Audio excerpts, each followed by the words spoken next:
Hardly fair to blame me for that. There was a time when horror movies meant nothing but fear, screaming, bloodshed, and a villain so terrifying that you'd lose sleep at night. But then came Megan, a film that completely flipped that idea on its head. Here, the villain wasn't a ghost or a serial killer. It was a dancing, doll-like android with the face of a child and the instincts of a cold-blooded killer.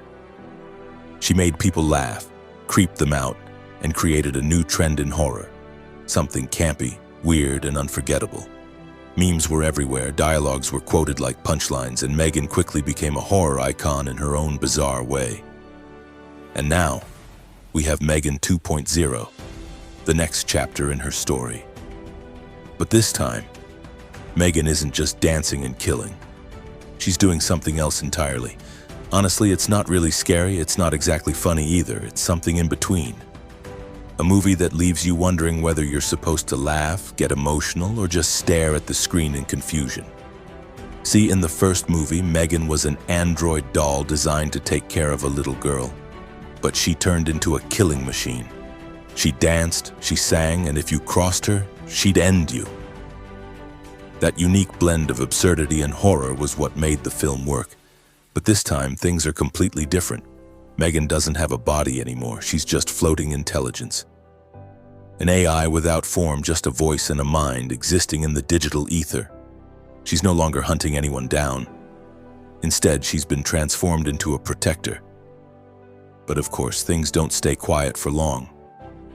A new threat emerges in the form of another deadly android, Amelia, who's capable of destroying everything, and guess what? Megan is brought back to life. Not as a villain this time, but as a savior. That's where the plot starts to twist, and that's also where it starts to get tangled. It's interesting, sure, but also a little exhausting.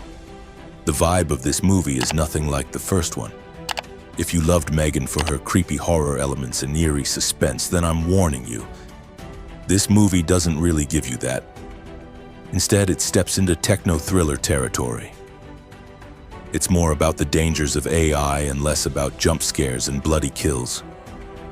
This time around, the script is written by the director himself, Gerard Johnstone. He deserves credit for not repeating the same old formula. He didn't just bring Megan back to go on another killing spree. Instead, he took a risk, tried something bold, something new.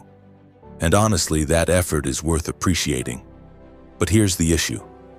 The story goes in so many directions that it's hard to figure out what the movie actually wants to say. Sometimes it's mocking the idea of Megan's existence. Sometimes it's emotional. Then suddenly it dives into the fear of technology. And just when you think you figured out the tone, a random comedy scene jumps in out of nowhere. Some characters actually work, like the tech billionaire who strikes a good balance between silliness and seriousness. He fits into the strange tone of the movie. But then we have Amelia, the new villain android, and she's just flat. There's no depth to her character. She's just there to pose a threat with nothing unique about her. The biggest issue with Megan 2.0 is its tone. It's all over the place. One moment it's trying to be dead serious, the next, it's so ridiculous that you don't know whether to laugh or cover your face in secondhand embarrassment. And the runtime? 2 full hours. Way too long for the kind of story it's telling. At points, it feels like the plot is stretching itself thin just to fill time. Megan's personality keeps changing. Sometimes she's sympathetic, sometimes scary again. And none of it really feels earned.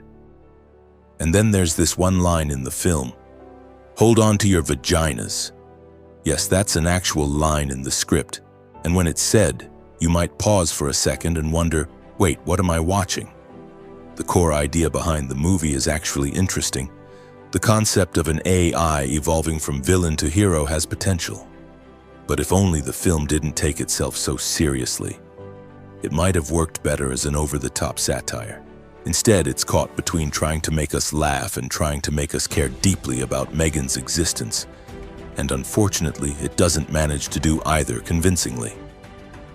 What works here, though, is the acting. The cast is fully committed. Even when the scenes get absurd, the actors play it straight and with heart. The cinematography is sleek. The locations are well shot and the music complements the vibe perfectly. Clearly, a lot of money and effort went into the production. But does that effort translate into a solid film? I'm not so sure. That's the paradox of Megan 2.0.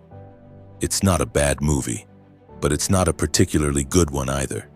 It's the kind of film that tries to do too much, be too many things at once, and ends up somewhere in the middle. Not quite sinking, but not sailing either. I can't say I hated it, but I also can't say I really liked it. It's one of those films that you watch, get a few moments of entertainment from, and then kind of forget about. If you're looking for pure horror, you'll be disappointed. If you're into tech-based thrillers, you might find it too goofy. And if you're here just for laughs, well, it's not that funny either. But if you're one of those rare folks who like mixing robots, emotional dilemmas, dark humor, and AI-powered dance battles, then hey, this movie might actually hit the right spot for you. In the end, Megan 2.0 has a lot of potential. It has ambition, but it feels like it lost its way somewhere along the road. Maybe if the film had chosen to be a little less serious, a little more fun, it could have been a wild ride. But instead, it ends up a bit confused, and drags the audience into that confusion too. If you enjoyed this breakdown and love hearing honest takes on movies, don't forget to hit that like button. Drop a comment telling me your thoughts on Megan 2.0. And of course, subscribe to the channel so you never miss out on any of the latest movie updates and reviews.